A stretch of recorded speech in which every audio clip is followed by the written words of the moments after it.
Welcome back to Mad Mark, and we need to get back on the Pulwama attack because way too many things are getting spread out and speculated. And I think it's really important to understand the timing of this attack because we obviously know it's an inside attack. And an inside attack you can orchestrate at any time. They could have did this attack anytime during the last 20 years before Imran Khan came in, and they would have had way more support. Everyone would have jumped on their side. So why did they do it specifically on that day? First off, like I said, I knew it was an inside attack. But someone said, well, it's to get Modi back in office. And that could be part of the reason, but it was probably too far out in front of the elections to really be effective for that. I mean, if you're going to do an inside attack like that, you'd probably want to do it maybe three weeks out, a month out. So I still think he probably will do it. Another attack to help this election, that little fat ass. But getting back to it, why was he scared? Why did he need to do that inside attack specifically at that time? And I'm going to go back because it was the Saudi princess was coming into town to invest $10 billion. And everything was so wonderful. And he was greeted so well that he invested another $10 billion. And they were worried.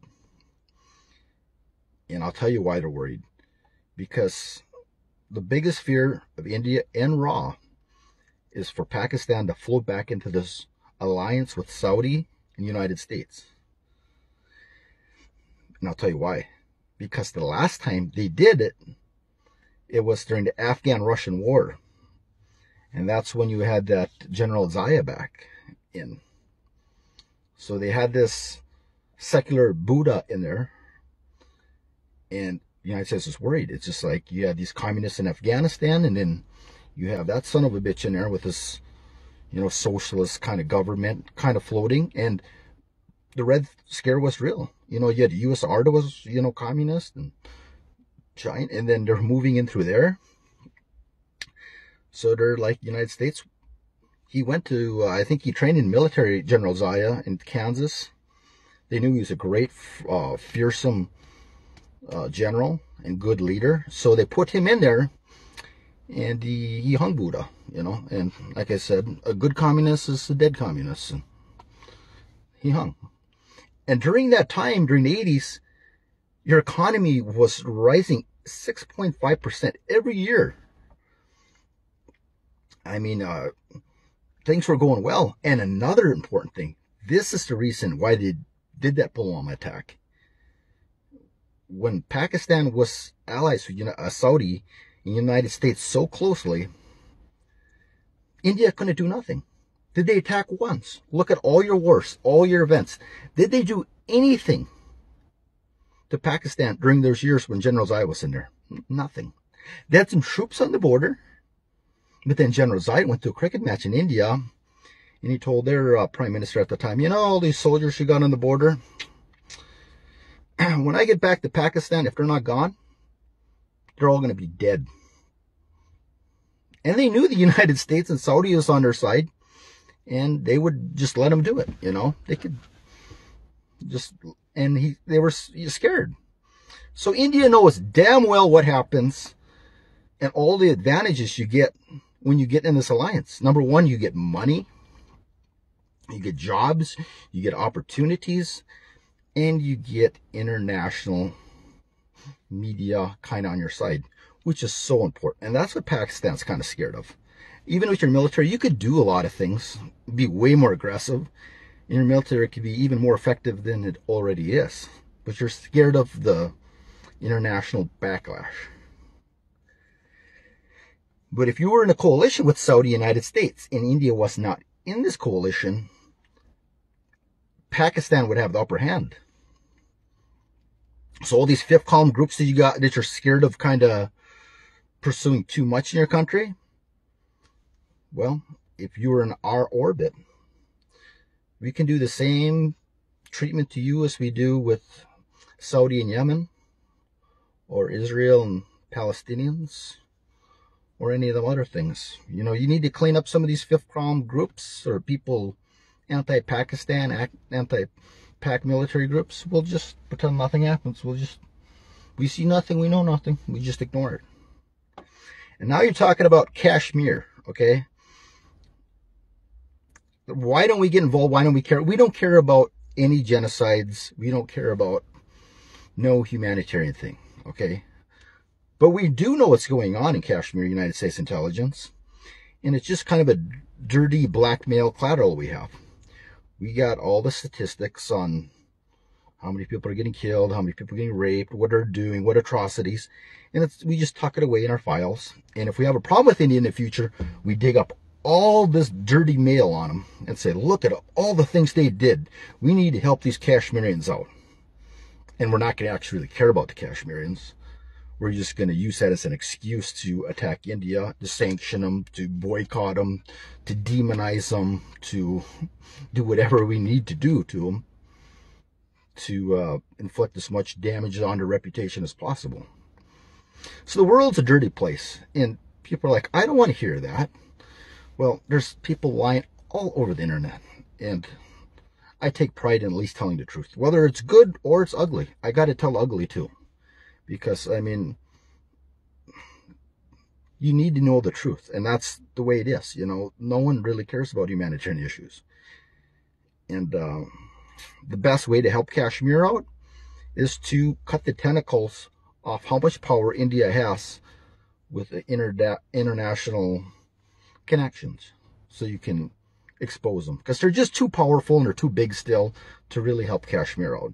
But I do think things are going to change, and we can help Kashmir out in the future.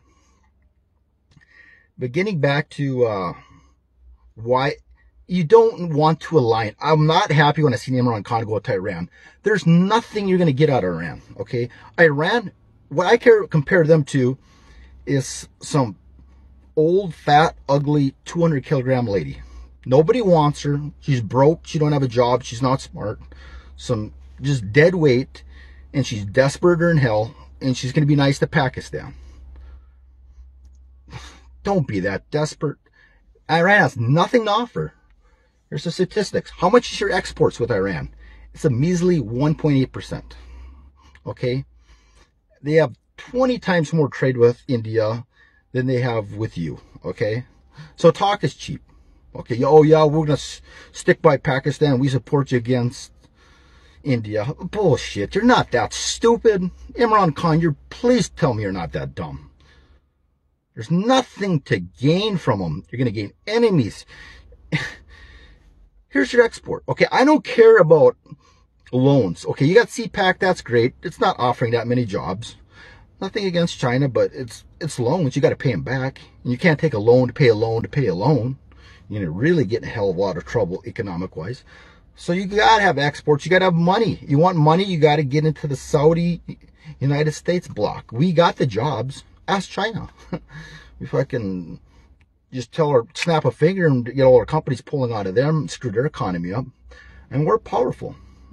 And furthermore, Pakistanis, you're like Americans. I mean, I can talk to you more freely than American. I don't have to try. It just comes natural to me.